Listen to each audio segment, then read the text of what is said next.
Assalamualaikum warahmatullahi wabarakatuh. Ah, saat ini saya, Fatmajid Askara, akan menjabarkan tentang salah satu jurnal yang membahas tentang manajemen rantai pasok dan membahas tentang bagaimana kelebihan dan kekurangan dari jurnal tersebut. Tujuan dari pembahasan kelebihan dan kekurangan jurnal ini adalah untuk pengambilan nilai ujian tengah semester dari mata kuliah manajemen rantai pasok. Sebelumnya, kepada pemilik jurnal, saya mohon izin, apa yang saya sampaikan di sini bukan dalam artian saya lebih mampu menulis atau apa namanya, saya lebih profesional dari teman-teman yang telah menulis jurnal dengan sangat baik.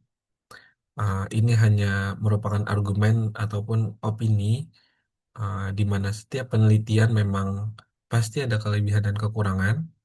Yang pasti dari sebuah penelitian akademisi bukan soal bagaimana kurangnya, tapi bagaimana kejujuran dalam pengambilan kesimpulan dan pembahasan dari penelitian akademis tersebut. Dari sini, saya pertama sekali saya itu ingin mengkoreksi ya, atau mempertanyakan penggunaan kata mediasi. Karena kalau misalnya yang saya tangkap, kompetensi organisasi pada usaha mikro ini uh, dimaksudkan bukan sebagai pihak ketiga. Kalau mediasi kita ambil dari KBBI itu adalah penengah yang membutuhkan atau dalam suatu pihak itu pihak ketiga lah mediasi itu. Pihak ketiga yang diikut sertakan dalam suatu permasalahan. Mungkin kalau dari sisi hukum dia apa namanya ya, mediator itu ya yang menjalankan mediasi gitu, pihak ketiga, pihak eksternal di antara dua belah pihak. Nah, dia yang menengahi dari suatu permasalahan atau sengketa.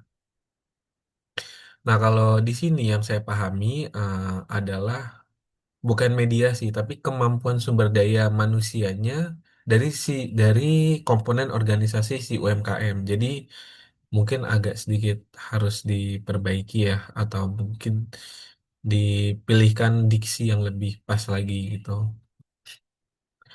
Kemudian dari keseluruhan pembahasan jurnal ini saya senang banget, saya juga dapat insight.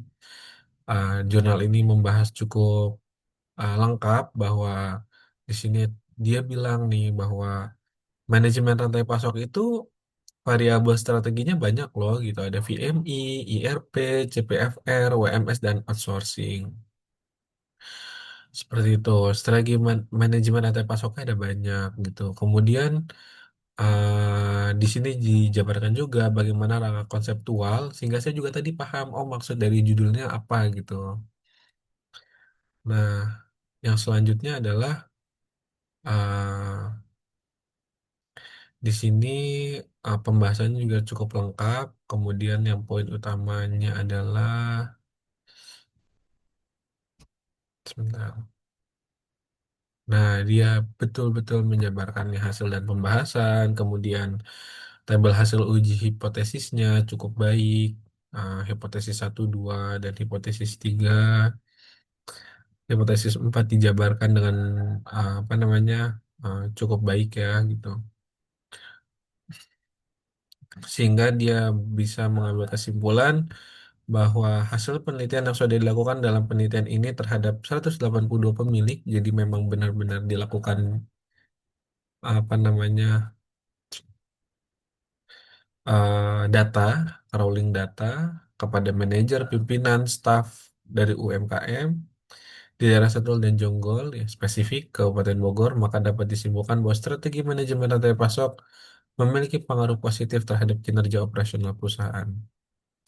Nah, menurut saya yang jadi kelemahan dari jurnal, nggak cuma ini ya, tapi ada beberapa juga yang saya lihat, itu dia tidak diberikan apa ya, alur. Sebetulnya seperti apa sih rantai manajemen rantai pasok yang baik? untuk UMKM itu seperti apa? Apakah dia harus menggunakan basis data inventory yang jelas? Kemudian bagaimana cara pengolahan apa namanya gudang gitu kan, manajemen rantai pasok supply chain ini kan sebenarnya sangat erat kaitannya dengan warehousing kan ya. Kemudian bagaimana UMKM yang notabene ya dikelola oleh orang-orang yang eh, mungkin kemampuan dari sisi manajemennya awam sekali, kemudian ada yang baru terjun ke dalam dunia bisnis, sehingga yang menurut saya yang paling penting dibahas dari manajemen rantai pasok, apalagi kita membahas UMKM, adalah alurnya. Gimana sih alur yang baik dari manajemen rantai pasok gitu. Kemudian di sini kan dikatakan bahwa oh, bahwa strategi manajemen rantai pasoknya itu berpengaruh positif loh. Nah, strateginya itu seperti apa nih yang dijabarkan? Kemudian standar positifnya apakah dari sisi hanya dari sisi koresponden atau mampu dinilai dari sisi objektif, misalnya jika strategi manajemen si UMKM X ini diterapkan ke UMKM Y, maka hasilnya juga akan positif loh gitu. Nah, ini yang menurut saya perlu digarisbawahi. Mungkin uh, saya belum apa namanya ya, belum belum bisa menangkap itu tuh, belum bisa menangkap apa strategi manajemen yang digunakan berpengaruh positif ini terlampir dalam jurnal ini tuh belum ketemu gitu. Dari kata-katanya mungkin apakah tersirat gitu, belum ada. Jadi menurut saya banyak sekali sih yang tadi juga saya baca beberapa jurnal juga.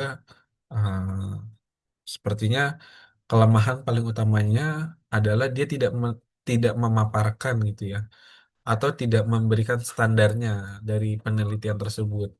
Jadi kayak ya udah baik aja gitu, tapi apakah berjalan belum dijabarkan. Masalah sebelumnya seperti apa, kendala apa yang terjadi sebelumnya sebelum menggunakan strategi manajemen rantai pasok, dan setelahnya seperti apa gitu. Apa yang digunakan dulu, flow seperti apa yang mereka gunakan, si UMKM ini gunakannya, kemudian hasilnya seperti apa gitu. Gitu sih kalau dari sisi saya. Karena lagi-lagi ya walaupun dari sisi judul ya, ini kan uh, apa namanya, pengaruh strategi manajemen rantai pasok ini tidak spesifik ya, tidak menjabarkan alur gitu maksudnya. Mungkin kalau soal pengaruh alur ya cuman menurut saya baiknya, sehingga jurnalnya bisa kita uh, nilai juga atau kita baca juga secara oh ada patokannya, oh ada titik beratnya bahwa standarnya seperti ini, kemudian kalau ini diterapkan ke UMKM yang lain juga akan baik gitu. Gitu sih kalau untuk metode penelitian saya tidak komentar, karena kalau untuk metode penelitian yang structural equation model ini saya belum pernah coba seperti ya. Eh,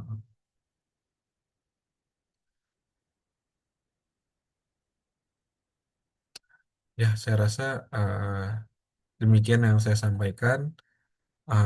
Kurang lebihnya saya ucapkan mohon maaf. Mungkin ada penyampaian kata yang kurang berkenan dari sisi pemilik jurnal atau dari sisi yang melihat atau mungkin dari dosen pengampu mata kuliah. Saya ucapkan mohon maaf yang sebesar-besarnya. Saya akhiri. Assalamualaikum warahmatullahi wabarakatuh.